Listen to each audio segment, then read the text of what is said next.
அவர்கள் அனைத்து ஜனநாயக மதிப்புகளையும் ஏற்றுக்கொள்வர் என்றாலும் அவர்கள் அங்கே சென்றால் வேறு ஒரு காம்பவுண்டுக்கு எதிராக போராட்டத்தில் ஈடுபட்டு சினகோக்களை எரித்துவிட்டால் எந்த நாட்டும் உங்களை அனுமதிக்காது.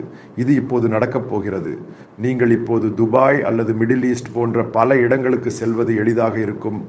ஆனால் மற்ற நாடுகளுக்கு நீங்கள் செல்ல அனுமதிக்க மாட்டார்கள். உங்கள் பெயரை பார்த்தாலே நிறுத்திவிடுவார்கள். இதற்கு ஆஸ்திரேலியா இப்போது செல்லும். எனக்கு தெரிந்த நெருக்கமான நண்பர்களின் குழந்தைகள் பலர் அங்கு மைக்ரேட் செய்து வாழும் முஸ்லிம்கள். பலர் ஆஸ்திரேலியாவில் கல்வி கற்க நினைக்கின்றனர். பல விதங்களில் நீங்கள் ட்ரைனிங் செய்ய இந்த ஏஜென்ட்களின் அடியில் சென்று கவுன்சலிங் முடித்து செலவுகள் செய்துள்ளனர்.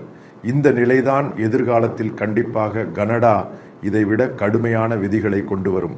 முக்கியமாக ட்ரம்ப் வந்தால் உலகில் மாற்றங்களை கொண்டு வருகிறார். ட்ரம்ப் ஒரு விஷயம் தெளிவாக உள்ளது. உலகில் லிபரல், லெஃப்ட், சென்ட்ரிஸ்ட் என்னும் உண்மை இல்லை. எல்லா இடங்களிலும் வந்துள்ளது ஃபார் ரைட் விங்